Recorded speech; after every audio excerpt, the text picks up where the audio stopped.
apa yang patut dimakan oleh pesakit kanser. Ada yang kata pesakit kanser tidak boleh makan karbohidrat. Dr. Abdul Rahman, saya langsung tidak makan karbohidrat. Tetapi itu adalah pengetahuan yang tidak lengkap. Kalau begitu, apa yang sel normal kita makan untuk hidup? Ramai yang bertanya, apakah makanan kegemaran sel kanser? Kita tidak boleh mengukur sejauh mana kanser membesar selepas makan sesuatu makanan, bukan. Tetapi dengan cara ini, ia boleh dilakukan. Apa khabar para pelanggan Kembara Sihatku yang dihormati? Saya Dr. Abdul Rahman, seorang doktor generasi pertama di Hospital Penjagaan Kanser yang telah bersama pesakit kanser selama 16 tahun. Ramai yang bertanya, apakah makanan kegemaran sel kanser? Secara ringkasnya, ia adalah makanan yang kita suka. Apa yang kita idamkan, sel kanser juga mengidamkannya. Ada yang kata pesakit kanser tidak boleh makan karbohidrat. Betul. Makanan untuk sel kanser adalah karbohidrat. Dalam tulisan Cina, karbohidrat disebut gula. Kenapa gula? Kerana ia sedap dan manis. Sel kanser sangat suka perkara seperti itu. Saya akan terangkan mengapa karbohidrat kini dikatakan tidak baik. Apabila melakukan imbasan PET, pesakit akan menerima suntikan IV. Cecair IV itu adalah glukosa. Tetapi glukosa itu telah disalut dengan bahan nuklear. Apabila disuntik, ia akan tersebar ke seluruh badan melalui jantung dalam masa 20 saat. Karbohidrat yang dipecahkan akhirnya menjadi glukosa. Bukan, tenaga telah masuk. Semua sel akan cuba merebutnya. Sel yang paling kuat akan mengambil semuanya. Sel yang kuat itu adalah sel kanser atau sel keradangan kronik. Apabila imbasan PET dilakukan, glukosa masuk dan tersebar ke seluruh badan. Jika ada kanser di sini, ia akan merampas semua glukosa itu. Glukosa yang baru disuntik akan berkumpul di situ dan kerana ia disalut dengan bahan nuklear, ia akan mengeluarkan radiasi. Image yang ditangkap oleh kamera gamma itulah yang dipanggil imbasan PET. Ia adalah makanan kegemaran sel kanser. Ia merampas semuanya. Sebab itu ramai orang berkata, Dr. Abdul Rahman, saya langsung tidak makan karbohidrat. Tetapi itu adalah pengetahuan yang tidak lengkap. Kalau begitu, apa yang sel normal kita makan untuk hidup? Sel normal kita juga hidup dengan memakan karbohidrat. Sel kanser suka karbohidrat dan sel saya juga suka karbohidrat. Jadi apa yang perlu kita lakukan? Kita perlu makan banyak karbohidrat yang baik. Karbohidrat yang baik akan banyak disalurkan kepada sel normal kita, manakala karbohidrat yang tidak baik akan banyak disalurkan kepada sel kanser. Itulah yang kita panggil konsep indeks glisemik. Oleh kerana karbohidrat adalah gula, produk metabolik terakhir karbohidrat adalah glukosa. Apabila kita makan 100 gram glukosa, 100 gram akan diserap ke dalam darah. Apabila kita makan 100 gram kentang, berapa gram karbohidrat yang masuk ke dalam darah? Nisbah inilah yang dipanggil indeks glisemik. Apakah karbohidrat yang tidak baik? Ia sedap. Tetapi apabila dimakan, paras gula dalam darah akan naik mendadak. Ia diserap ke dalam darah dengan serta-merta. Sama seperti semasa imbasan PET, apabila glukosa disuntik melalui IV, ia akan masuk 100% ke dalam aliran darah dengan sekelip mata.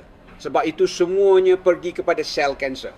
Glukosa ini mempunyai indeks glisemik 100. Semakin tinggi indeks glisemik makanan yang kita makan, semakin cepat karbohidrat dalam bentuk glukosa masuk ke dalam darah dan semuanya akan dirampas oleh sel kanser. Sel kanser akan makan sehingga kenyang dan lebihannya barulah dimakan oleh sel normal. Jika kanser terus membesar manakala pesakit menjadi kurus kering, apa gunanya menjalani kemoterapi? Kesan kemoterapi yang dilakukan sekali setiap 3 minggu tidak bertahan selama 3 minggu pun, ia hilang dalam masa 12 hingga 24 jam. Contohnya, jika satu sesi kemoterapi membunuh 1 juta sel kanser, tetapi dalam masa 20 hari berikutnya pesakit makan banyak karbohidrat tidak baik dan 10 juta sel kanser baru tumbuh, ia sama sahaja. Pesakit kencing manis yang mengawal pemakanan dengan baik dan mengambil ubat atau suntikan insulin, doktor akan menetapkan dos supaya gula puasa berada sekitar 107,108. Tetapi pagi ini bacaannya 180. Makcik, semalam makan apa? Oh, malam tadi makan seketul kuih. Makan seketul kuih pada waktu malam boleh menyebabkan bacaan pagi menjadi 180. Makanan yang tidak boleh dimakan oleh pesakit kencing manis, pesakit kanser juga memakannya. Diet yang perlu diikuti oleh pesakit kencing manis, pesakit kanser juga perlu mengikutinya kerana semuanya ditentukan oleh gula. Kita tidak boleh mengukur sejauh mana kanser membesar selepas makan sesuatu makanan. Bukan. Tetapi kita boleh melakukannya begini. Sebelum makan, pesakit kencing manis akan mencucuk jari mereka. Selepas makan, ukur semula. Jumlah kenaikan itu adalah jumlah glukosa yang telah kita makan. Anda hanya perlu tahu itu. Perkara ini boleh dibuktikan melalui sesuatu yang dipanggil sindrom Laron yang mungkin ramai pernah dengar. Ia adalah sejenis keadaan kedil. Kebanyakannya dijumpai di kawasan pergunungan Andes dan dikatakan hanya terdapat kira-kira 300,000 orang di seluruh dunia. Mereka semua pendek dan mempunyai perut buncit serta obes. Tetapi mereka tidak menghidap kencing manis atau kanser. Walaupun pemakanan mereka begitu. Seorang doktor British mendapati ini aneh dan tinggal bersama mereka selama 20 tahun. Sungguh hebat orangnya. Beliau mengkaji perkara ini sambil tinggal bersama mereka. Didapati mereka adalah orang yang kekurangan hormon tumbesaran akibat kelainan kromosom. Hormon tumbesaran itu adalah IGF-1. Terdapat dua sebab utama mengapa pesakit kanser tidak boleh makan karbohidrat. Pertama, apabila makan karbohidrat tidak baik, gula dalam darah akan naik mendadak. Jadi sel kanser yang kuat akan merampas semuanya. Ini menyebabkan kanser membesar. Kedua, apabila makan karbohidrat tidak baik dan gula darah naik mendadak, otak akan mengesannya. Gula darah naik. Ia akan memberi arahan kepada pankreas. Hei, cepat bangun. Cepat hasilkan insulin. Apakah insulin? Insulin adalah kenderaan, lori penghantar. Ia mengangkut glukosa dari dalam darah ke dalam sel. Jadi, saya memberi arahan kepada pankreas untuk menghasilkan insulin dengan cepat. Insulin pun dihasilkan. Tetapi, apabila pankreas menghasilkan insulin dan melepaskannya ke dalam aliran darah, sesuatu yang dipanggil IGF-1 atau dalam bahasa Inggeris Insulin-like Growth Factor 1, iaitu hormon tumbesaran yang kelihatan serupa dengan insulin, akan dilepaskan dengan banyak ke dalam darah. Apakah fungsinya? Ia merangsang pertumbuhan sel. Sel apa? Sel kanser di dalam darah. Jika anda makan banyak karbohidrat tidak baik dengan indeks glisemik yang tinggi, anda bukan sahaja memberi makan kepada sel kanser, tetapi juga merembeskan hormon tumbesaran yang menggalakkan pertumbuhannya. Bayangkan betapa gembiranya sel kanser. Adakah wajar makan makanan tidak baik seperti ini sambil menjalani kemoterapi yang sukar?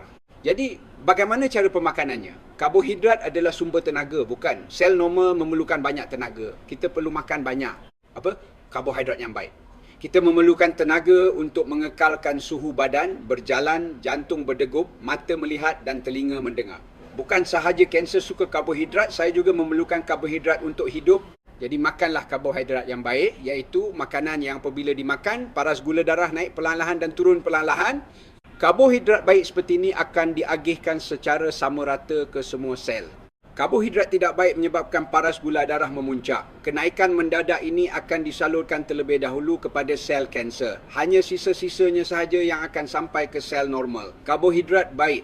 Itu adalah sayur-sayuran. Kenapa sayur-sayuran? 80% daripada sayur-sayuran adalah serat makanan. Kita bukan haiwan ruminan, jadi kita tidak boleh menguraikan serat makanan untuk dijadikan glukosa. Jadi, ia akan berada di dalam perut, mengembang dan keluar sebagai najis. Ini sangat baik untuk pesakit obes, terutamanya yang mengalami sembelit. Kerana ia memberikan rasa kenyang. Kita tidak boleh makan banyak. Rasa kenyang ada, tetapi kalori rendah. Jadi ia sangat sesuai untuk menurunkan berat badan. Urutan makan juga penting. Kita biasanya makan nasi, kemudian sayur-sayuran dan lauk pauk, bukan? Tetapi apabila makan makanan gaya barat, bagaimana? Makan salad dahulu, kemudian barulah makan yang lain. Urutan itu adalah yang betul. Cuba lihat hidangan steamboat. Daging hanya perlu dicelup sekejap. Ia perlu cepat dimasak. Tetapi sayur-sayuran perlu direbus lama. Apabila kita makan sayur-sayuran, ia sukar dikunyah. Selepas dikunyah dan dicerna di dalam perut untuk sampai ke usus, ia mengambil masa yang lama. Selepas itu, jika kita makan nasi perang atau bijirin penuh, masa ketibaannya akan sepadan. Jika anda makan sesuatu dengan indeks glisemik 10 dan 1 bersama-sama, hasilnya bukan 5 tetapi mungkin jatuh ke 3 atau 2.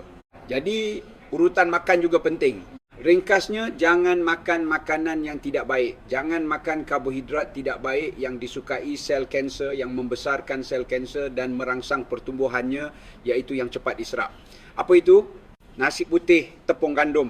Jangan makan semua tu. Kemudian jangan makan bahan karsinogen yang menyebabkan kanser. Makanan daging yang diproses, daging merah, bahan tambahan kimia, makanan masin. Jangan makan semua tu. Jadi, apa yang perlu dimakan? Makanlah banyak karbohidrat yang baik. Apa itu? Sayur-sayuran. sayur-sayuran bukan saja baik untuk menurunkan indeks glikemik dan membekalkan tenaga karbohidrat, tetapi juga membekalkan koenzim. Koenzim yang melancarkan metabolisme sel adalah vitamin, mineral dan sebagainya. Di mana ia terkandung? Adakah dalam daging lembu? Adakah banyak dalam daging ayam? Ia ada dalam sayur-sayuran. Jadi makanlah banyak sayur-sayuran. Pesakit kanser payudara perlu berusaha untuk mencegah kanser berulang. Apa yang perlu dilakukan? Cuba senaraikan apa yang boleh saya lakukan. Apa yang anda makan untuk sarapan, makan tengah hari dan makan malam. Pertama sekali, mereka akan menyebut susu dengan bangganya. Kemudian, apabila saya berkata begini, mereka bertanya, kenapa ini tidak boleh dimakan? Pesakit juga banyak bertanya tentang kacang soya. Ada yang kata ia tidak boleh dimakan oleh pesakit kanser payudara kerana mengandungi estrogen. Pendapat mengenainya berbeza-beza. Jadi, apa yang perlu dimakan? Muzik bukan sahaja di negara kita tetapi di seluruh negara OECD, kanser payudara mempunyai kadar kejadian nombor 1 bagi kanser wanita. Kenapa kanser payudara paling banyak di kalangan kanser wanita? Jika kita fikirkan, salah satu sebab terbesarnya mungkin kerana pesakit kanser payudara paling rajin melakukan pemeriksaan sendiri dan akan segera berjumpa doktor jika ada sesuatu yang tidak kena, jadi ia dapat dikesan awal. Kedua, dari segi perubatan, satu-satunya faktor risiko yang diketahui untuk kanser payudara sebenarnya adalah estrogen.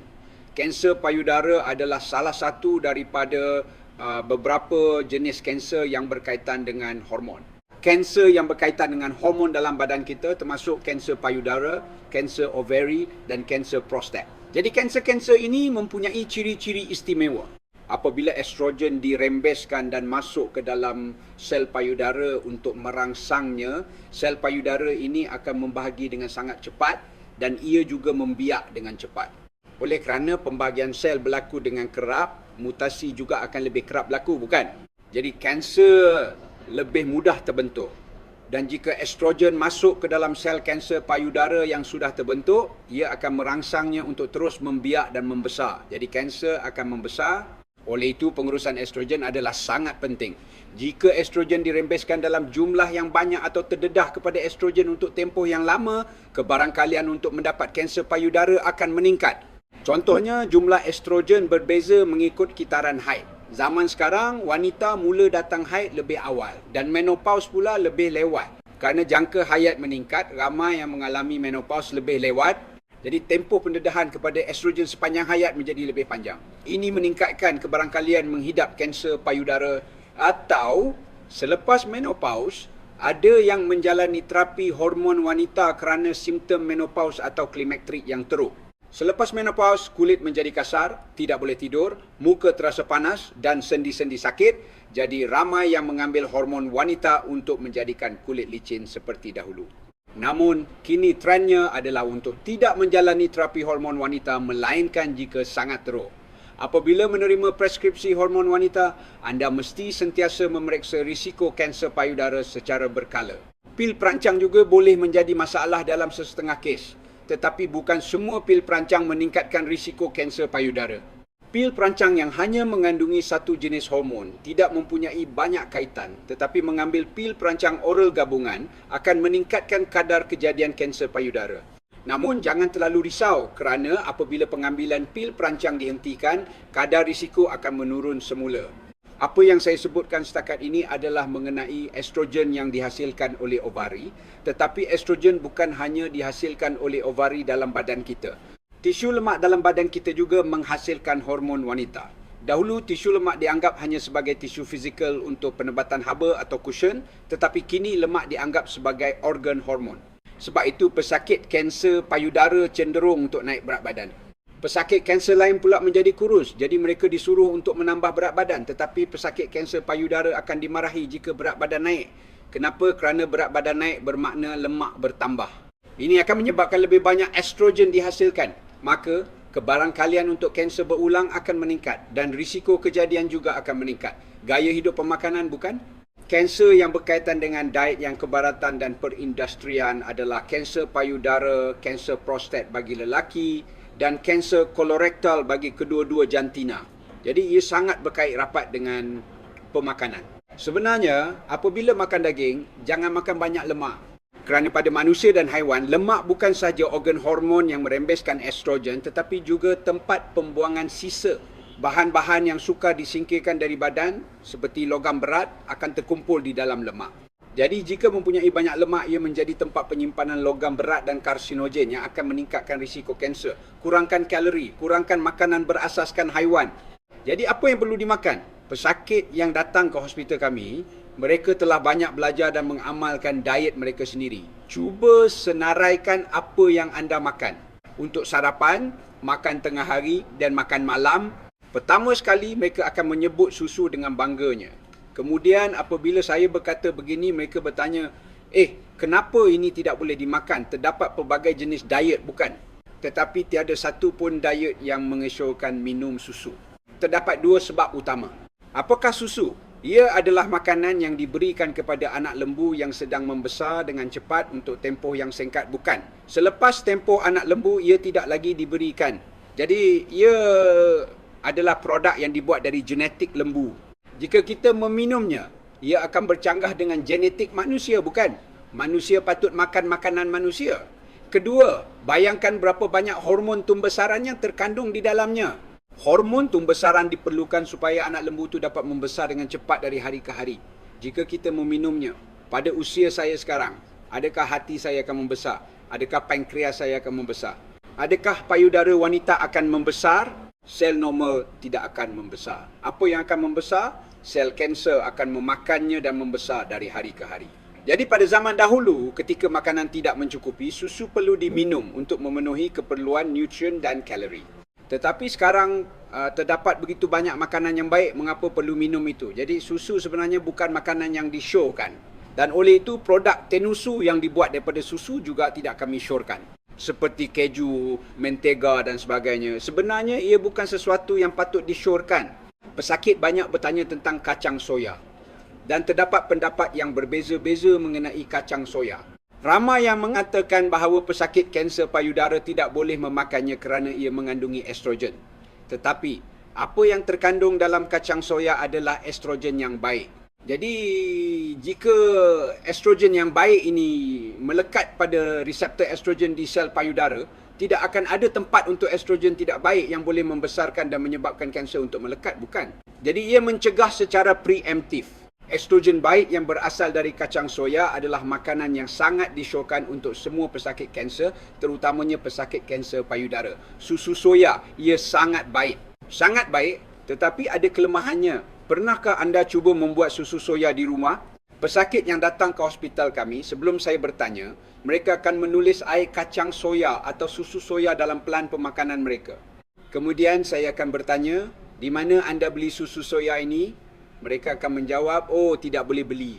Saya buat sendiri di rumah, kata ramai orang. Jika anda membuat susu soya di rumah, kacang soya asal mempunyai bau hanyir. Bukan. Susu soya akan berbau hanyir dan tidak sedap. Tetapi bagaimana dengan susu soya yang dibeli di kedai? Rasanya sangat sedap, bukan? Manis.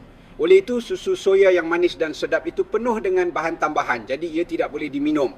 Zaman sekarang, ada mesin pembuat susu soya, bukan? Boleh buat air kacang soya dan susu soya. Jadi, membuat susu soya di rumah dan meminumnya adalah sumber protein sayuran dan estrogen yang baik dan saya sangat mengesyorkannya terutamanya kepada pesakit kanser payudara. Tauhu mesti dimakan. Jika anda lihat pelan pemakanan, tiada siapa yang tidak memasukkan tauhu. Tauhu pasti ada. Air kacang soya ada dalam 80% dan susu soya ada dalam kira-kira 60%. Kita digalakkan untuk mengurangkan protein haiwan, bukan? Jadi, dari mana kita mendapat protein? Sebahagian besarnya adalah kacang soya. Tetapi jika makan kacang soya itu sendiri, terdapat alergen pada kulitnya. Ada orang yang berkata, saya tidak alah pada kacang soya, tetapi alahan yang berlaku di dalam badan, bukan di luar. Selepas makan, luaran kita nampak baik saja, tetapi mukosa di dalam perut, esofagus, usus kecil dan usus besar, semuanya bengkak-bengkak akibat alahan. Apa akan jadi? Makanan yang dimasak dan dimakan dengan susah payah tidak dapat diserap. Jadi, lebih baik makan produk olahan kacang soya daripada kacang soya itu sendiri. Kulit kekacang pada asalnya mempunyai banyak alergen. Kulit kacang soya juga mempunyai banyak allergen. Jadi apabila memakannya secara langsung, seperti yang dilakukan oleh ibu-ibu kita dahulu, rendam kacang soya dalam air sehingga kembang, kemudian balut dengan kain basah. Jika anda ingin makan kacang soya secara langsung, rendam dalam air selama 24 jam. Selepas mengeluarkan toksin, balut dengan kain basah selama 12 jam lagi untuk pengesahan kedua sebelum makan. Atau fermentasi atau proses kacang soya menjadi tauhu, nato, conggukjang, air kacang soya atau susu soya. Anda perlu makan banyak. Kerana walaupun beras perang mempunyai banyak protein, kita perlu menyerap banyak protein dari produk berasaskan kacang soya. Bagi tauhu, mereka yang menjalani diet yang sangat ketat, kami sarankan untuk makan sekali setiap hari. Sebenarnya, minyak dihadkan dengan ketat. Antara minyak sayuran, minyak biji rami adalah minyak yang sangat baik dan juga minyak perila yang ada di negara kita. Minyak perila adalah minyak yang sangat baik. Tetapi, minyak perila ini tidak boleh diperah dengan cara tradisional, iaitu dengan memanggang dan membakarnya. Sebaliknya, gunakan minyak perila yang diperah sejuk. Kini, di internet atau di kedai makanan, banyak dijual minyak perila perahan sejuk. Dan semua minyak, apabila penutup dibuka, oksigen akan masuk dan ia akan menjadi tengik. Jadi, kini banyak dijual dalam bungkusan sekali guna. Jadi, untuk minyak, makanlah hanya minyak sayuran. Makanan yang boleh menyebabkan kanser payudara. Antaranya, pesakit kanser payudara tidak boleh makan makanan tinggi lemak dan tinggi kalori. Kenapa? Kerana makan makanan tinggi lemak dan tinggi kalori dan tidak bersenam. Berat badan naik, lemak bertambah. Maka, estrogen akan dihasilkan dari lemak. Estrogen akan merangsang sel kanser yang tinggal. Maka, kanser akan berulang. Jadi kurangkan makanan tinggi lemak dan tinggi kalori dan bersenam secara teratur. Dengan itu, kawal berat badan. Makanan tinggi lemak, tinggi kalori dan berasaskan haiwan, apa lagi yang ada? Perlu mengamalkan gaya hidup pemakanan sihat berasaskan sayur-sayuran. Bukan, makan sayur-sayuran hijau. Di dalamnya terkandung pelbagai vitamin, mineral, fitokimia dan bahan anti-kanser. Itu sudah tentu, bukan? Juga makan beras perang. Beras perang mengandungi protein sayuran dan tidak seperti beras putih, ia merendahkan indeks glisemik. Terutamanya bagi pesakit kanser payudara, boleh ditambah kacang soya. Makanlah banyak kacang soya yang diproses atau difermentasi. Pesakit datang dan berkata, saya demam, tolong suntik vitamin C. Saya ada darah tinggi, adakah suntikan vitamin C boleh membantu? Saya sangat letih, tolong suntik vitamin C. Malah ada yang berkata, saya pesakit kanser, saya tidak mahu kemoterapi, tolong sembuhkan saya dengan vitamin C. Adakah suntikan vitamin C boleh menyembuhkan kanser? Saya benar-benar buntu. Sebagai bekas Presiden ketiga Persatuan Penyelidikan Kanser Vitamin C, kini saya perlu bercakap benar secara objektif. Muzik, sebagai bekas Presiden ketiga Persatuan Penyelidikan Kanser Vitamin C sekitar tahun 2010, terdapat sebuah hospital di Amerika yang merawat pesakit kanser dengan vitamin C, iaitu Riordan Clinic. Seorang doktor Korea yang telah mempelajari kaedah rawatan di sana ingin menyebarkannya di Korea. Jadi, 7 orang doktor telah menubuhkan Persatuan Penyelidikan Kanser Vitamin C untuk merawat pesakit kanser dengan vitamin C. Inilah permulaan rawatan pesakit kanser dengan vitamin C di negara kita. Saya dan para pegawai persatuan telah berusaha keras untuk menyebarkan keberkesanan vitamin C. Untuk seketika, terdapat perdebatan hebat mengenai vitamin C. Apabila disebut vitamin C, para profesor di universiti menjadi heboh. Saya banyak berdebat di stesen penyiaran. Mereka kata vitamin C boleh membunuh. Tetapi kini ramai doktor perubatan konvensional di universiti yang mengakui keberkesanan vitamin C. Kini, tiada hospital di seluruh negara yang tidak memberikan suntikan vitamin C, bukan? Tetapi sekarang timbul kesan sampingan. Apa dia? Kini, vitamin C dianggap sebagai ubat mujarab untuk segala-galanya. Terlalu ramai orang yang hanya mahu mengambil vitamin C dan tidak mahu menjalani kemoterapi atau radioterapi. Ada juga orang yang menggalakkannya. Terutamanya dari sudut pandangan pesakit kanser adalah tidak masuk akal untuk menakluki kanser hanya dengan vitamin C. Kini, saya perlu bercakap benar secara objektif. Dahulu, jika tidak mengambil sekurang-kurangnya 30 hingga 50 mg vitamin C sehari, akan menghidap scurvy. Itulah vitamin C, bukan? Pada zaman penjelajahan dahulu, apabila bekalan sayur-sayuran habis dan tidak dapat dimakan, semua kelasi mengalami pendarahan. Apabila disiasat, didapati ia kerana bekalan vitamin C dari sayur-sayuran terputus. Tetapi adakah sesiapa di negara kita yang menghidap scurvy? Penggunaan vitamin C untuk mencegah scurvy kini sudah lapuk bagi kita. Jadi bagaimana vitamin C patut digunakan? Ia memainkan banyak peranan, ia meningkatkan imuniti, ia adalah salah satu asas untuk meningkatkan imuniti, dan dalam semua sel metabolisme berlaku. Terdapat koenzim, terdapat pelincir. Vitamin C adalah seperti ubi kayu dalam perubatan, ia ada di mana-mana. Jadi vitamin C diperlukan untuk memperbaiki fungsi semua sel. Ia diperlukan untuk imuniti, ia diperlukan untuk detoksifikasi, ia diperlukan untuk kesihatan usus.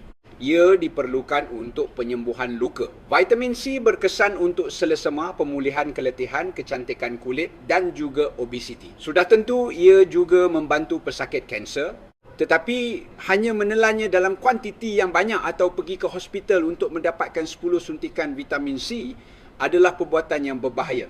Mari kita bincangkan dari sudut pandangan pesakit kanser. Mengapa saya menggunakan vitamin C? Adakah untuk menyerang sel kanser? Adakah untuk meningkatkan imuniti? Adakah untuk detoksifikasi daripada kesan kemoterapi? Ia perlu digunakan mengikut tujuannya. Vitamin C perlu sesuai dengan tujuan penggunaannya. Vitamin C adalah pedang bermata dua. Ia mempunyai peranan yang bertentangan bergantung pada dos.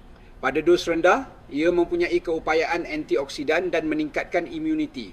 Pada dos yang sangat tinggi, ia adalah sebaliknya. Ia menyebabkan radikal bebas untuk membunuh sel. Oh, saya selesema, saya perlu tingkatkan imuniti. Saya sangat letih. Mungkin saya ada banyak radikal bebas. Dalam kes itu, ambil vitamin C dalam dos yang rendah. Bagi pesakit kanser, jika untuk meningkatkan imuniti atau fungsi antioksidan, dos rendah sudah memadai. Tidak, saya tiada ubat kemoterapi sekarang. Saya perlukan ia untuk berfungsi seperti kemoterapi, untuk membunuh sel. Dalam kes itu, dos yang tinggi perlu digunakan. Pesakit sering bertanya mengenai dos vitamin C oral semasa rawatan. Semasa kami mula-mula mengkaji kanser dengan vitamin C, kami berkata, berapa banyak dos yang perlu diambil? Kami menyebutnya bowel tolerance dosage. Apa maksudnya? Vitamin C mempunyai 2 atau 3 kesan sampingan.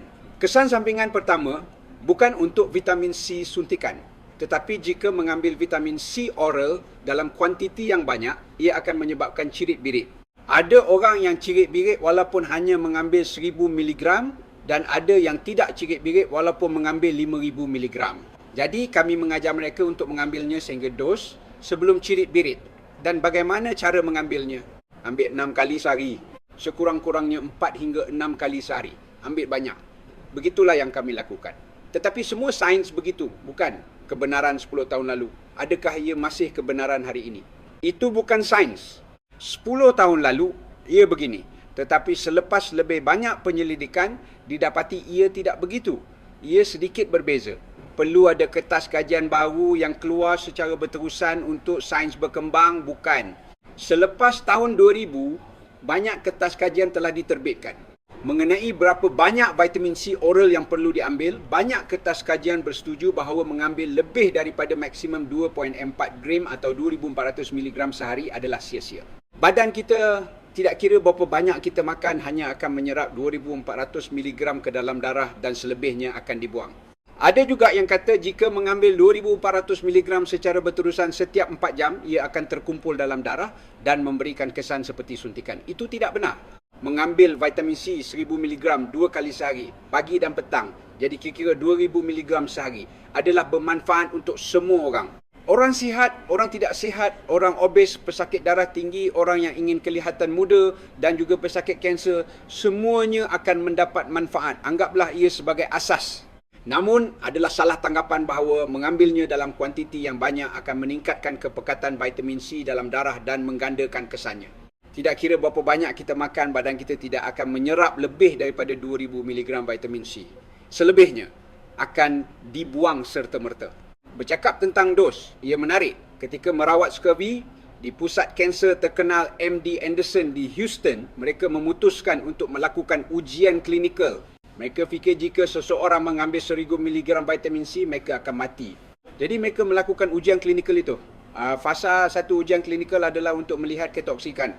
Adakah 1000 mg akan membunuh atau tidak? Jika difikirkan sekarang ia kelakar, bukan. Di farmasi ada vitamin C 1000 mg. Hasilnya didapati ia tidak berkesan. Sampah masuk, sampah keluar, bukan. Kerana data yang dimasukkan salah, hasil kertas kajian juga salah. Untuk menguji kesannya terhadap kanser, mereka menggunakan 1000 mg secara oral, bukan suntikan. Jadi, sudah tentu ia tidak akan berkesan. Premisnya salah. Semua makanan, ubat-ubatan dan vitamin C, apabila kita mengambil 1000 mg melalui mulut, hanya kira-kira 20 hingga 25% yang masuk ke dalam darah. Walaupun mengambil 1000 mg, kepekatan dalam darah hanya sekitar 200 hingga 250 mg.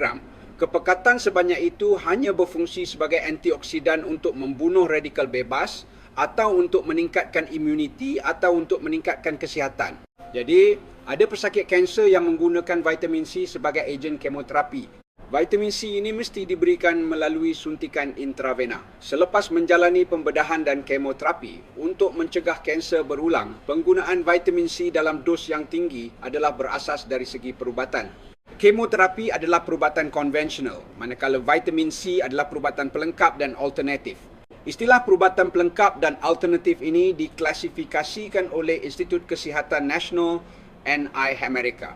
Ia dipanggil CAM, Complementary and Alternative Medicine, tetapi tidak menjalani pembedahan atau kemoterapi dan hanya bergantung pada vitamin C adalah tidak masuk akal. Mekanisme serangan sel kanser oleh kemoterapi dan vitamin C adalah sama, iaitu dengan menghasilkan radikal bebas untuk mengganggu dan membunuh sel, tetapi terdapat perbezaan dalam kekuatannya. Ejen kemoterapi atau radioterapi menghasilkan sejumlah besar radikal bebas untuk memusnahkan sel kanser secara langsung. Tetapi vitamin C tidak mencapai kepekatan itu. Ia tidak dapat menyerang dan memusnahkan sel kanser secara langsung, tetapi ia masuk ke dalam sel kanser dan menghalangnya daripada menghasilkan banyak tenaga semasa metabolisme, menjadikannya tidak sihat. Jika kita bandingkan kemoterapi dan vitamin C dari segi rawatan kanser, terdapat mekanisme yang serupa, tetapi kepekatan dan kekuatan kesannya sangat berbeza. Jadi mengapa menggunakan vitamin C jika boleh teruskan dengan kemoterapi? Kemoterapi menghasilkan sejumlah besar radikal bebas untuk memusnahkan sel secara langsung. Tetapi kelemahannya ialah ia juga menyerang sel normal. Jadi ia tidak boleh dilakukan setiap hari atau selamanya. Sebaliknya, vitamin C menghasilkan hidrogen peroksida dan radikal bebas untuk menyerang sel kanser, tetapi kekuatan serangannya jauh lebih lemah daripada kemoterapi. Mana yang lebih kuat dalam membunuh kanser? Kemoterapi atau vitamin C? Kemoterapi jauh lebih kuat, bukan? Kemoterapi adalah seperti peluru berpandu. Ia menembak peluru berpandu. Tetapi vitamin C adalah seperti pistol. Namun, masalahnya ialah apabila radikal bebas yang dihasilkan oleh vitamin C masuk ke dalam sel normal, ia akan dihidrolisis semula menjadi air. Jadi ia tidak memberi kesan kepada sel normal. Jadi ia boleh dianggap sebagai terapi sasaran yang hanya menyerang sel kanser. Ia mempunyai kelebihan ini. Jadi ia boleh disuntik setiap hari, ia boleh disuntik selamanya. Tetapi kelemahannya ialah dari segi kekuatan ia tidak dapat menandingi kemoterapi. Kalau begitu, apa yang perlu kita lakukan? Dari sudut pandangan pengguna perubatan, iaitu pesakit, kita boleh mengambil kelebihan kedua-duanya dan menggabungkannya, melakukan kemoterapi dan juga vitamin C. Saya hanya akan melakukan rawatan di hospital universiti. Ini juga bukan keputusan yang bijak. Apa cakap ni? Kemoterapi bahaya, imuniti akan hilang. Saya hanya akan ambil vitamin C. Ini juga perbuatan yang bodoh. Terdapat ramai pesakit yang datang ke hospital dalam keadaan yang tidak dapat dipulihkan. Apabila kemoterapi jelas berkesan, tidak perlu melakukannya. Apabila tiada lagi pilihan kemoterapi atau rintangan telah berlaku, barulah ia boleh dicuba.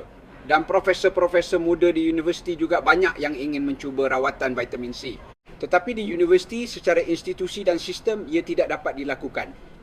Matlamat perlu ditetapkan dengan baik. Mengapa saya mengambil atau menyuntik vitamin C?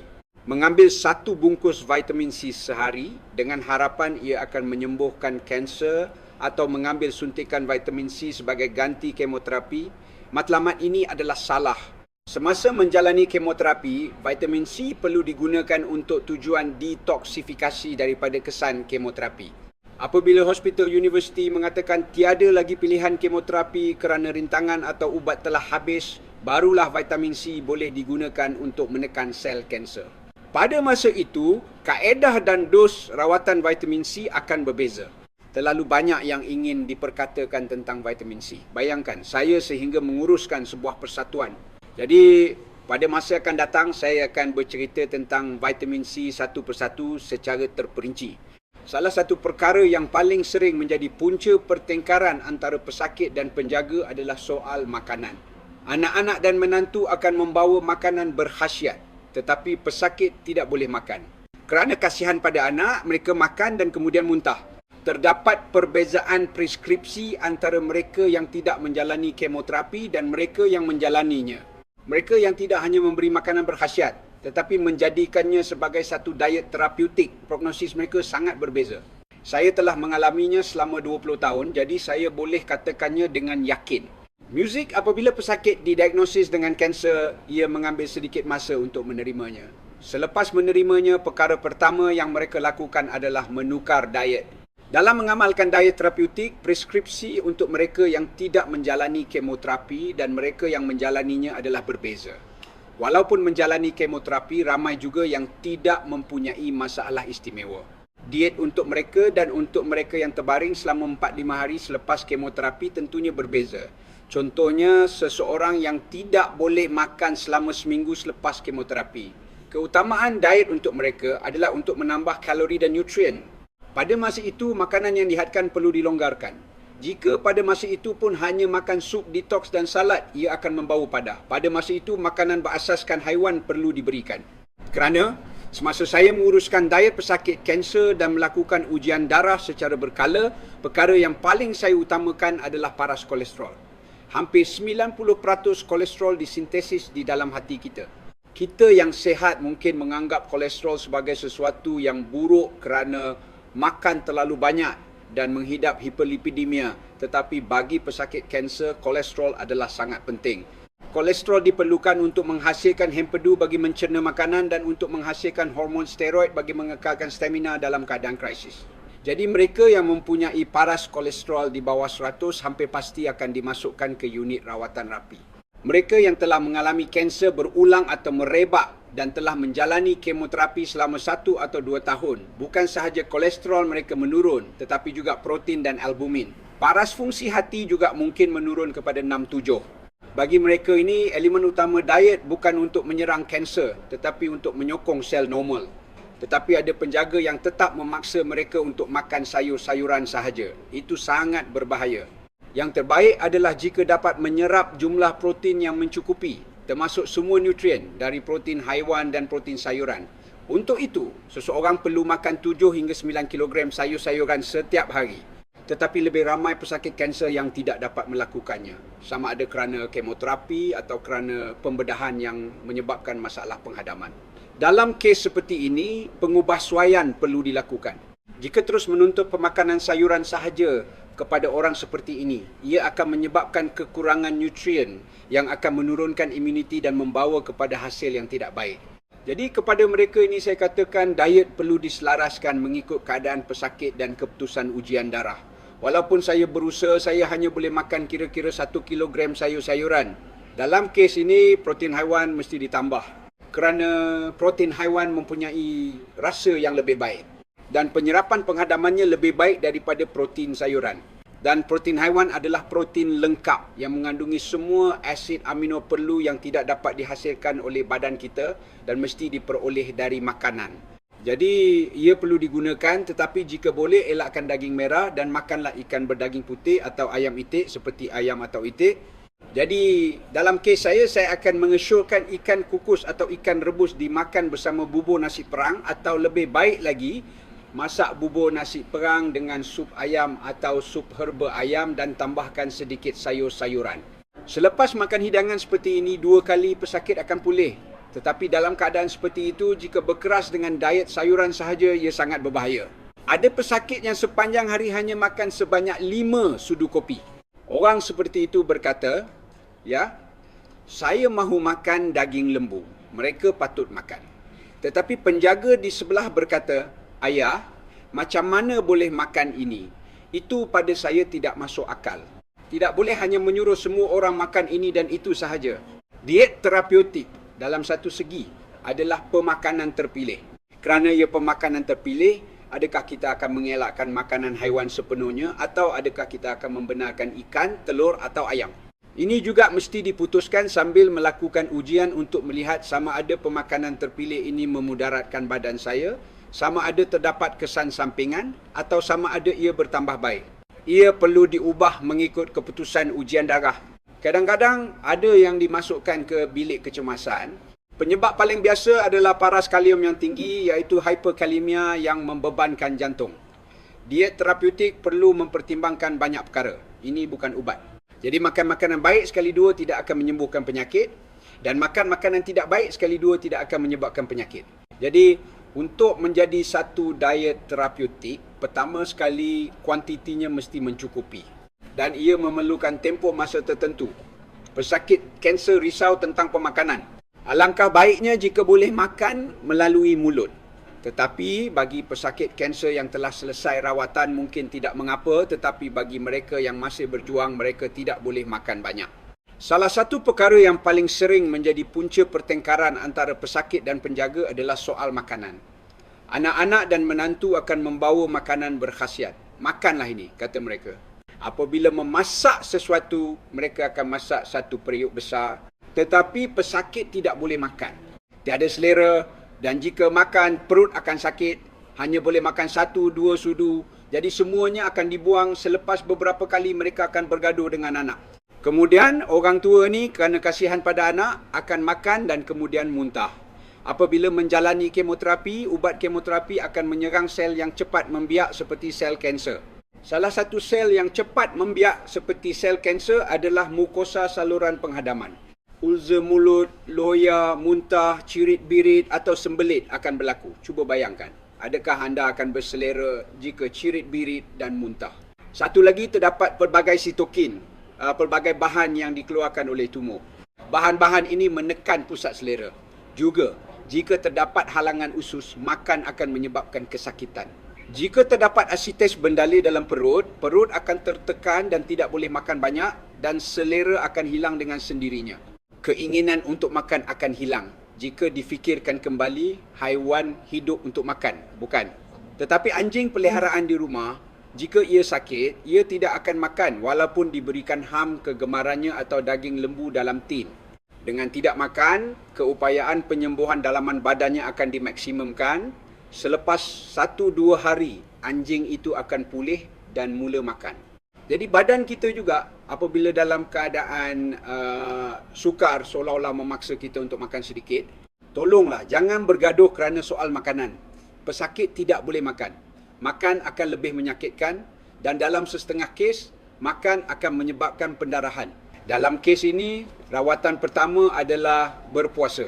Makanan yang sedikit itu tidak akan diserap sebagai nutrien ke dalam badan. Jadi pada masa itu, berpuasalah dan makan melalui saluran darah, bukan mulut. Karbohidrat, protein, lemak, vitamin dan mineral semuanya perlu dibekalkan melalui saluran darah. Untuk memulihkan saluran gastrosus yang rosak, cecair IV perlu dimasukkan. Dengan itu, saluran gastrosus yang rosak akan cepat pulih. Dengan itu, mukosa saluran gastrosus yang rosak akibat kemoterapi akan cepat pulih dan pesakit akan dapat makan semula dengan cepat. Makanan yang dimakan melalui mulut perlu dipecahkan dalam organ penghadaman, diserap ke dalam darah dan sampai ke sel. Terdapat terlalu banyak halangan. Pesakit ini kita melakukannya dengan mudah. Jadi pada masa itu biarkan mereka makan makanan yang sedap, baik untuk badan dan tidak mendatangkan mudarat melalui mulut seberapa banyak yang mereka boleh. Bahagian yang kurang mesti dibekalkan melalui saluran darah sehingga selera pulih dan organ penghadaman berfungsi seperti biasa. Tetapi masih ramai orang yang berfikir, apa cakap ni? Manusia perlu makan untuk hidup, makan untuk bertenaga, barulah boleh sembuhkan kanser dan jalani kemoterapi. Ini perlu diubah. Masih ramai pesakit dan penjaga yang menganggap rawatan hanyalah rawatan untuk kanser itu sendiri. Saya boleh tahan semuanya asalkan kanser saya sembuh. Tetapi anda perlu fikirkan begini. Kecuali jika kanser dikesan pada peringkat awal dan pembedahan dilakukan dengan sempurna, kemungkinan besar rawatan kanser ini perlu diteruskan untuk masa yang lama. Jika kanser berulang atau merebak, ia mungkin perlu diuruskan sepanjang hayat seperti darah tinggi atau kencing manis. Kalau begitu, di hospital universiti, kemoterapi mungkin hanya dilakukan sekali atau 2 kali sebulan. Apa yang berlaku pada masa selebihnya? Jika kemoterapi dilakukan setiap 3 minggu, ubat kemoterapi tidak membunuh sel kanser selama 3 minggu. Ubat kemoterapi tidak akan berfungsi lebih daripada 12 jam. Jika ia berfungsi lebih daripada 12 jam, badan kita tidak akan dapat menahannya. Selama 20 hari, pesakit perlu melawan kanser sendiri, tetapi mereka tidak begitu berminat dengan hal itu. Dan di hospital universiti, mereka hanya berkata, jalani kemoterapi sahaja. Jadi ramai yang berfikir, oh begini sahaja sudah cukup. Bagi pesakit yang kansernya telah berulang atau merebak, jika mereka perlu berjuang untuk jangka masa yang panjang, rawatan untuk melegakan simptom adalah yang paling penting. Yang pertama adalah pengurusan kesakitan. Ibu, sabarlah sikit. Ayah, tahanlah sakit tu. Makan ubat tahan sakit ni tak baik untuk badan. Ramai pesakit yang menahan sakit dan tidak mahu makan ubat tahan sakit kerana berfikir ia tidak baik. Jika begini, keadaan pesakit akan merosot dari hari ke hari. Ia boleh dilihat dengan mata kasar. Kedua, soal makanan. Kemoterapi adalah kemoterapi, tetapi saya perlu hidup. Sel normal perlu hidup. Barulah ada kekuatan untuk berjuang. Kini di hospital universiti juga terdapat 2 jenis rawatan kemoterapi utama. Rawatan kemoterapi langsung dan tidak langsung. Ubat kemoterapi sitotoksik konvensional adalah yang menyerang sel kanser secara langsung. Sudah tentu ia tidak dapat menyerang 100% sel kanser. Biasanya ia menyerang kira-kira 10%. Walaupun begitu, sel normal akan terjejas teruk menyebabkan tidak boleh makan, sakit, kebas tangan dan kaki, rambut gugur dan sebagainya. Tetapi kini ada rawatan kemoterapi tidak langsung, bukan? Iaitu perencat titik pemeriksaan imun seperti Keytruda, Opdivo, Yervoy. Apa yang mereka lakukan? Mereka menyerang sel imun yang sepatutnya menyerang sel kanser. Ia mengaktifkan sel imun badan kita untuk menyerang kanser, bukan? Jadi, pemakanan yang baik juga adalah rawatan kemoterapi tidak langsung, bukan? Makan dengan baik akan meningkatkan imuniti, menyatoksik ubat kemoterapi dan meningkatkan komponen antioksidan. Tetapi mereka tidak boleh makan, jadi ia perlu disuntik. Suntikan asid amino dan lipid untuk menghasilkan tenaga, vitamin, mineral dan antioksidan untuk mempercepatkan metabolisme sel, menyah toksik dan antioksida, semuanya perlu diberikan. Saya tidak faham mengapa mereka tidak berfikir begitu. Mengapa mereka berfikir hanya perlu menjalani kemoterapi sambil menahan sakit dan tidak boleh makan? Sudah tentu ini tidak termasuk mereka yang dikesan pada peringkat awal. Berdasarkan pengalaman saya selama 20 tahun, mereka yang tidak hanya bergantung pada kemoterapi tetapi juga menjalani kemoterapi sambil mengikuti diet terapeutik yang sesuai, bukan hanya memberi makanan berkhasiat tetapi menjadikannya sebagai satu diet terapeutik dengan preskripsi pakar dan menggantikan apa yang tidak boleh dimakan melalui mulut dengan suntikan intravena. Statistik untuk mereka ni perlu diasingkan. Prognosis mereka sangat berbeza. Saya telah mengalaminya selama 20 tahun. Jadi saya boleh katakannya dengan yakin. Muzik jika boleh makan sebanyak mana pun dan stamina normal, saya akan merumuskan preskripsi untuk mereka makan sayur-sayuran setiap hari dengan pelbagai cara. Kita adalah haiwan omnivore yang makan sedikit makanan haiwan dan sedikit makanan tumbuhan. Tetapi jika kita memutuskan untuk tidak makan makanan haiwan atas sebab tertentu, kita perlu makan makanan tumbuhan. Dan ini bukan hanya sayur-sayuran. Terdapat juga bijirin, buah-buahan dan pelbagai lagi. Apabila melakukan diet terapeutik, orang hanya mementingkan bahan-bahannya. Apa yang baik untuk kanser? Apa yang baik untuk kanser paru-paru? Apa yang baik untuk penyakit tertentu? Itu juga perlu, tetapi yang lebih penting adalah bagaimana merangka keseluruhan pelan diet terapeutik itu. Pertama, ia mesti termasuk sayur-sayuran akar. Pelbagai bahan tumbuhan perlu dimakan secara seimbang. Satu jenis sayur tidak mungkin mengandungi semua nutrien, bukan? Apa yang ada dalam bayam mungkin tiada dalam lobak merah dan apa yang ada dalam lobak merah mungkin tiada dalam bawang putih. Jadi, apabila makan diet berasaskan sayur-sayuran, prasyarat pertama adalah anda perlu makan pelbagai jenis dalam kuantiti yang banyak. Jika hanya makan bayam selama setahun atau lobak merah selama setahun, pasti akan berlaku kekurangan nutrien. Kedua, perlu makan secara keseluruhan. Perlu makan keseluruhannya. Jadi, makan beras perang yang tidak digilap. Saya sangat suka roti, maka makan sedikit roti gandum penuh dan sayur-sayuran akar dengan kulitnya. Perlu amalkan pemakanan keseluruhan seperti ini. Seterusnya, kaedah untuk menurunkan indeks glisemik, GI. Ada yang berkata, oh kentang bagus, tetapi kentang mempunyai indeks glisemik yang sangat tinggi. Makan lobak merah. Lobak merah juga tinggi. Tiada satu pun bahan makanan yang kaya dengan nutrien, rendah indeks glisemik, mudah dihadam dan memenuhi semua kriteria. Menurunkan indeks glisemik bukan hanya tentang memilih makanan tertentu. Beras perang, indeks glisemiknya agak tinggi, tidak rendah. Lobak merah, indeks glisemiknya tinggi. Tetapi kita tidak boleh membincangkan diet terapeutik tanpa lobak merah, bukan. Jadi kaedah untuk menurunkan indeks glisemik bukan sahaja penting dari segi pemilihan bahan makanan, tetapi juga bagaimana ia dimasak dan dalam urutan apa ia dimakan. Indeks glisemik akan berbeza. Jika anda makan makanan dengan GI tinggi dan rendah bersama-sama, GI akan jatuh lebih rendah. Sebab itu kita mementingkan urutan makan. Makan semangkuk salad dahulu. Seperti orang barat yang makan salad sebelum hidangan utama. Salad tidak diproses, jadi seratnya masih utuh. 80% daripadanya adalah serat. Jadi ia sangat lambat dihadam dan 80% tidak diserap, hanya tinggal di dalam perut. Selepas itu, makan sedikit buah-buahan dengan cepat. Kerana buah-buahan mempunyai banyak nutrien yang baik, tetapi kerana fruktosanya tinggi, GI-nya tinggi, bukan? Jadi jika makan selepas sayur-sayuran, ia akan bercampur. Selepas itu makan nasi perang, kemudian protein, kemudian ke kacang. Jika makan dengan cara ini, apa yang berlaku ialah sayur-sayuran yang dimakan dahulu akan turun perlahan-lahan dan berada di usus, manakala makanan yang dimakan selepas itu akan sampai dengan cepat dan bertemu di sana. Serat tidak diserap dan berada di dalam perut kita. Ciri-cirinya ialah ia menyerap air dan gula di belakangnya. Ia akan mengembang dan keluar sebagai najis, jadi ia menyelesaikan masalah sembelit.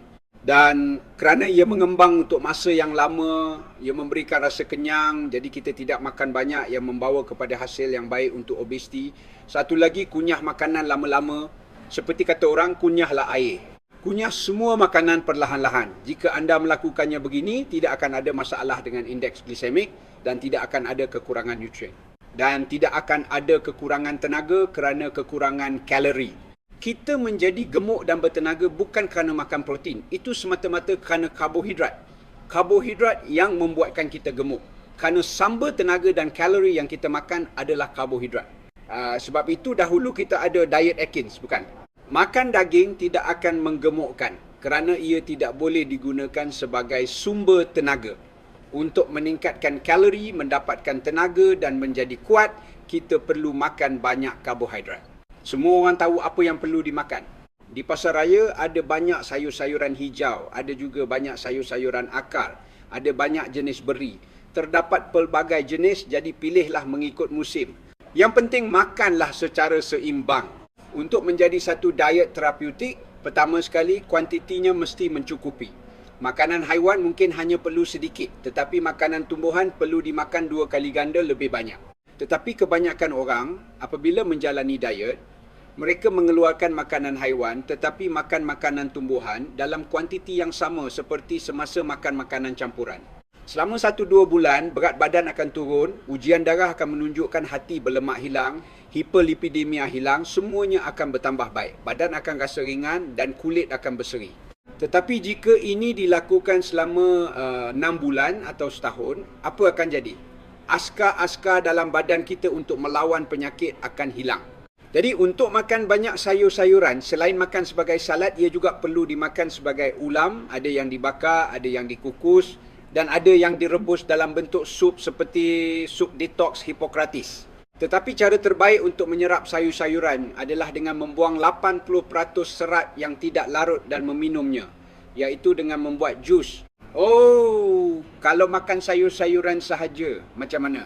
Contohnya, jika anda makan salad, jus, sup Hippocrates, makanan bakar, kukus, rebus, nasi perang dan sebagainya, jika anda makan semua mengikut preskripsi, tahukah anda berapa kalorinya? Kalori yang dimakan sehari adalah 2,500 hingga 3,000 kalori. Ia lebihan kalori. Jadi, kerana boleh menjadi gemuk, kami Abizatilna suruh bersenam. Dan untuk merangsang metabolisme sel, kami suruh makan ekstrak thyroid. Menyerap nutrien dan kalori yang diperlukan secukupnya, bersenam untuk mengelakkan obesiti dan meningkatkan metabolisme. Jadi, jika anda melakukan diet terapeutik yang betul, kalori, tenaga, stamina dan imuniti tidak akan menurun Jika kita lihat mereka yang didiagnosis dengan kanser yang sangat menakutkan tetapi mempunyai hasil yang baik, terdapat beberapa ciri muzik. Sebab saya memilih jalan ini adalah kerana bapa saya kira-kira 25 tahun yang lalu menghidap kanser esophagus. Di hospital universiti, mereka hanya melakukan pembedahan dan radioterapi itu sahaja. Puan, pembedahan bapa anda berjalan lancar. Terima kasih. Tetapi kebarangkalian bapa anda masih hidup dalam masa 3 tahun adalah kurang daripada 23%. Kata-kata itu tidak selari. Tetapi pada masa itu, bapa saya tiada masalah apa-apa. Beliau hanya menjalani pemeriksaan kesihatan secara kebetulan dan didiagnosis. Selepas pembedahan dan radioterapi, beliau kehilangan 15 kg dan tidak dapat berjalan. Jadi jika kadar survival 3 tahun kurang daripada 20-30%, itu bermakna beliau tidak akan hidup walaupun setahun. Jadi mengapa melakukan pembedahan? Esophagus yang dibedah semakin mengecut, iaitu stenosis berlaku. Jadi jika minum air pun ia akan keluar semula. Beliau akan mati kelaparan. Saya berjumpa dengan doktor radioterapi itu, anda perlu selesaikan masalah ini. Beliau bersikap dingin, tiada cara lain. Sama ada anda hentikan rawatan radioterapi. Saya sangat marah. Apa jadi dengan bapa saya? Beliau hidup selama 13 tahun setengah. Kadar survival 3 tahun adalah 20-30% dan bapa saya tidak pernah mengambil ubat tahan sakit sekalipun. Pada hari biasa, beliau akan turun bermain gateball dan pada hujung minggu, beliau akan dimasukkan ke hospital kami untuk rawatan. Beliau meninggal dunia pada Ogos 2013. Saya berpendapat begini. Statistik yang dikeluarkan seperti berapa tahun pesakit kanser pankreas hidup, berapa bulan kadar survival 5 tahun, itu semua adalah statistik untuk orang yang hanya menjalani pembedahan, kemoterapi dan radioterapi. Statistik itu dan statistik untuk orang yang melakukan usaha perubatan pelengkap dan alternatif, mengamalkan diet terapeutik sendiri, bersenam, menguruskan tekanan, saya rasa perlu diasingkan. Walaupun didiagnosis dengan kanser yang menakutkan ini, mereka yang mendapat hasil yang baik dan kini menjalani kehidupan yang hampir normal mempunyai ciri-ciri tertentu. Pertama, apabila pertama kali didiagnosis, mereka cepat mengatasi perasaan marah, tidak adil dan sebagainya dan cepat mencari kedudukan mereka untuk memikirkan usaha apa yang perlu dilakukan. Perlu ada keazaman dari hati. Saya benar-benar mesti hidup. Saya tidak boleh berhenti di sini. Perlu ada perasaan yang mendesak seperti ini. Anda bukan terapung di padang luas atau di lautan luas. Di mana kedudukan anda yang sebenar? Di mana koordinat anda? Apakah keadaan saya sekarang? Apakah pilihan yang saya ada? Pertama sekali, jika pembedahan boleh dilakukan, ia mesti dilakukan. Jika kemoterapi boleh dilakukan, ia juga perlu dilakukan. Jika radioterapi boleh dilakukan, ia juga perlu dilakukan. Hanya ada 3 pilihan itu sahaja, apa lagi yang hendak dibuang? Jika ada 100 pilihan, mungkin boleh buang 3, tetapi walaupun perubatan telah maju, pesakit kanser hanya mempunyai maksimum 3 pilihan. Dan kurang daripada separuh pesakit kanser yang boleh menjalani ketiga-tiga pembedahan, kemoterapi dan radioterapi. Kerana jika kanser berulang, tiada lagi pembedahan atau radioterapi. Hanya kemoterapi. Dan terdapat banyak kanser yang tiada rawatan kemoterapi. Jadi, pada mulanya anda perlu tahu keadaan anda dengan baik. Adakah semua pelajar perlu masuk ke universiti terbaik? Tidak, bukan. Adakah semua penyakit perlu kembali seperti sedia kala? Tidak, bukan. Darah tinggi tidak boleh kembali seperti sedia kala, kencing manis tidak boleh kembali seperti sedia kala, bagaimana kanser boleh kembali seperti sedia kala. Sudah tentu, jika dikesan awal dan dirawat dengan sempurna pada peringkat awal, ia boleh kembali seperti sedia kala. Matlamat rawatan perlu dibincangkan bersama pesakit dan penjaga untuk menetapkan matlamat yang realistik. Kerana, jika anda menetapkan matlamat, saya asalnya tidak ada darah tinggi. Saya akan kembali seperti diri saya yang dahulu, itu tidak boleh. Kerana penyakit yang datang akibat penuaan sel, degenerasi dan kemerosotan seiring usia seperti darah tinggi, kencing manis, kekera tergelincir, artritis, penyakit otak, penyakit jantung atau kanser, matlamatnya bukan untuk kembali seperti sedia kala, tetapi dengan bantuan hospital dan usaha sendiri untuk menjalani sisa hidup tanpa masalah besar walaupun sedikit tidak selesa. Jadi untuk menua dengan sihat bersama rakan-rakan sebaya sambil mengambil ubat darah tinggi atau ubat kencing manis, ini perlu dijadikan matlamat. Tetapi masalahnya, pesakit semakin cenderung ke arah ekstrim. Apa cakap ni? Kena dengar cakap universiti. Makan seimbang dan jangan buat apa-apa, hanya teruskan kemoterapi. pasti suatu hari nanti akan menyesal. Atau sebaliknya, oh, kemoterapi merosakkan segalanya, pembedahan bahaya, saya hanya akan buat diet dan ambil vitamin C. Ini tidak masuk akal. Dan saya minta kepada pesakit, jangan bertanya kepada pesakit lain. Kini maklumat terlalu banyak dan pesakit berkumpul membentuk terlalu banyak kumpulan pesakit. Masalahnya di sini ialah pesakit mengumpulkan maklumat dari pelbagai sumber di internet, menyuntingnya dan menentukannya melalui undi majoriti. Kebenaran bukan ditentukan oleh undi majoriti. Oh, kawan pembedahan saya, makcik jiran saya, kawan sekampung saya kata begini. Bilangan kes ini tidak banyak. Jadi pada peringkat awal anda perlu mendengar nasihat pakar. Kerana jalan yang pada mulanya begini, akhirnya akan menjadi begini. Nanti tidak boleh berpatah balik. Jadi pada peringkat awal perlukan panduan. Pemain golf terbaik seperti Tiger Woods pun perlukan jurulatih.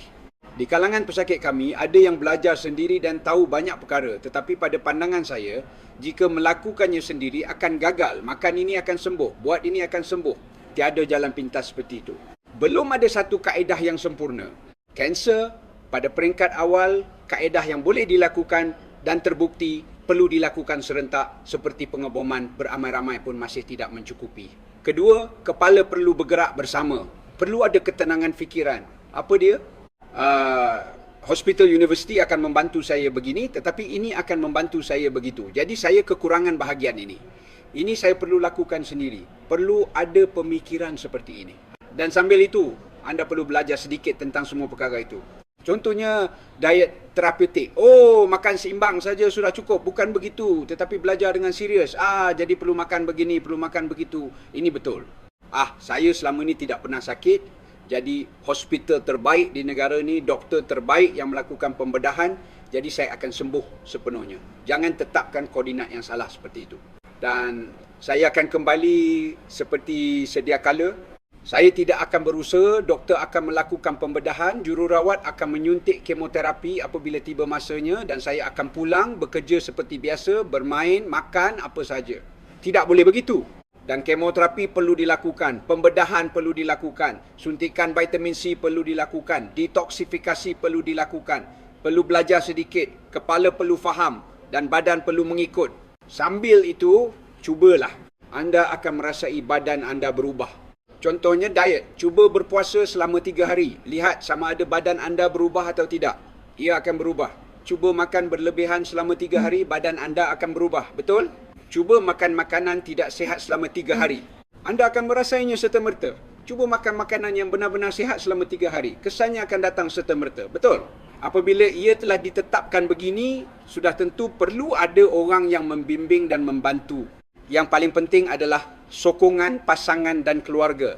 Betul dan arah tuju perlu ditetapkan dengan baik. Dengan itu, tanpa menyimpang ke kiri atau kanan dan terus berusaha, pasti akan ada hasil yang baik. Dan ciri-ciri mereka ini ialah apabila mereka telah membuat keputusan, mereka tidak akan goyah. Masa yang paling menakutkan bagi pesakit adalah apabila mereka pergi melihat keputusan imbasan CT setiap kali selepas kemoterapi. Tetapi ciri-ciri mereka ini ialah mereka tidak melihat keputusan. Mereka hanya suruh penjaga melihat apa yang hendak dilakukan jika keputusan tidak baik.